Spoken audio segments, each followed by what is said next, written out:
دیکھیے قرآن مجید کے اندر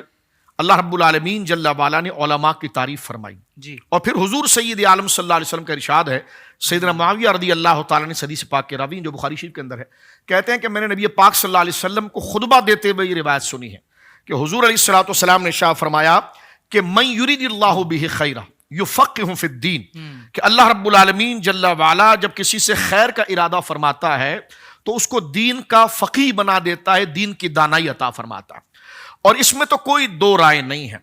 کہ علم حدیث اور دیگر علوم یہ علم کی مبادیات ہیں، شروعات ہیں، اور علم کا منتہا جو ہے وہ فقہ ہے، دانائی ہے، تفقہ ہے۔ اس لیے حضور سید عالم صلی اللہ علیہ وسلم نے ارشاد فرمایا کہ اللہ جس سے بہتری کا ارادہ فرماتا ہے اسے اپنے دین کی دانائی عطا فرماتا ہے، فقہ کامل عطا فرماتا ہے، احکام اور اصول شرع میں اسے رسوخ عطا فرماتا ہے۔ سبحان اللہ۔ اب اس بنیاد کو اگر آپ دیکھیں، اصل دین اصول شرع اور احکام یعنی تفقہ ہے۔ اس دین اور اس شریعت کی بنیادی تعلیم کو بچانے کے لیے بر صغیر پاک و ہند کے اندر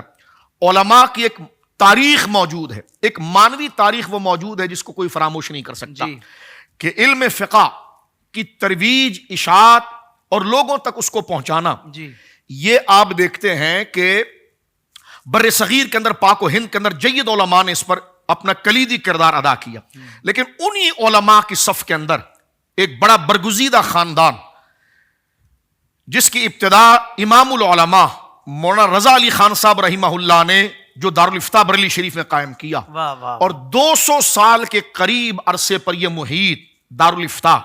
اور فقہ اور علم دین کی دانائی اور علم شرائع و احکام کا رسوخ پیدا کرنا، اس کی حفاظت کرنا اور لوگوں کو شریعت کے راستے پر چلانا،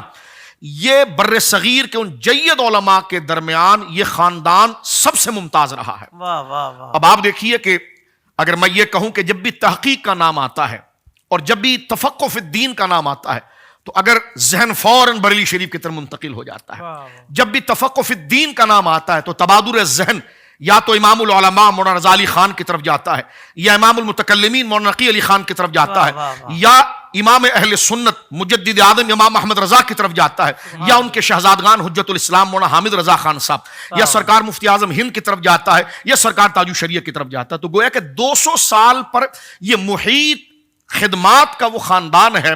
جو فقہ حنفی اور علوم شرع اور اصول دین کی خدمت کے اندر صف اول میں نظر آتا ہے۔ اس خاندان کی جو خدمات ہے تو اب آپ دیکھتے ہیں کہ حضرت کاظم علی خان رحمہ اللہ کے بعد اس خاندان میں سب سے پہلے جس نے علم دین کے تحفظ کے لیے مرکز قائم کیا وہ اعلیٰ حضرت امام اہل سنت رضی اللہ تعالیٰ عنہ کے دادا جان امام العلماء مولانا رضا علی خان صاحب رحمہ اللہ تعالیٰ جنہوں نے بریلی شریف کے اندر مرکز قائم کیا۔ 1857 کی جنگ کے اندر مجاہدین اسلام کی خدمت میں ان کا نام سر فہرست کے اندر آتا ہے۔ سب سے پہلا دارالافتاء اور سب سے پہلا تفقہ فی الدین کا کام آپ کی ذات سے اس خاندان میں شروع ہوا۔ پھر آپ کے شہزادے مولانا نقی علی خان صاحب رحمۃ اللہ علیہ امام المتکلمین ہے۔ پھر اس کام کو شورائے آفاق اور 4 دنگ عالم کے اندر مشہور جس نے کیا، بلکہ وہ خود تفقہ فی الدین کا اپنے دور کا فرد کامل بنا، وہ امام احمد رضا خان فاضلی بریلوی نور اللہ تعالیٰ۔ پھر آپ کے بعد آپ کے شہزادے اعلیٰ حضرت کے فتاوی اگر آپ دیکھیں تو جناب موجودہ تحقیقات کے اعتبار سے تخریج کے ساتھ 30 جلدوں پر فتاوی رضویہ شریف موجود ہے۔ اس پر ایک الگ پروگرام ہونا چاہیے کہ وہ علم کا کیسے شاہکار ہے۔ اس کے بعد آپ کے شہزادے مولانا حامد رضا خان صاحب رحمۃ اللہ علیہ جن کو اعلیٰ حضرت نے خود پڑھایا، آپ کا ایک جلد میں فتاوی آج ملتا ہے، فتاوی حمیدیہ، اور اللہ نے جو آپ کو تفقہ عطا فرمایا تھا اور عربی ادب کے اندر اور تاریخ میں جو رسوخ عطا فرمایا تھا تو زمانہ ان کی صلاحیتوں کو سلام پیش کرتا ہے۔ اعلیٰ حضرت کے چھوٹے شہزادے حضرت مفتی اعظم ہند رحمۃ اللہ علیہ مولانا مصطفیٰ رضا خان صاحب رحمہ اللہ، وہ تفقہ کا ایک نشان ہے۔ آپ کے فتاوی ابھی موجودہ دور میں اگر آپ دیکھیں گے تو مزید تحقیقات کے ساتھ اور مزید آپ کے علمی نبادرات اور رسائل کو جمع کر کے 7 جلدوں میں فتاوی مفتی اعظم گویا کہ بھی موجود ہے۔ اسی طرح ان کا وہ فیضان پھر مفسر اعظم مولانا ابراہیم رضا خان رحمہ اللہ تک پہنچتا، یہ وہ شجرہ نسب ہے۔ لیکن ان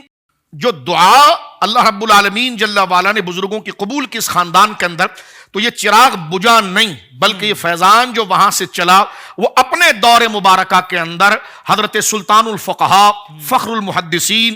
سراج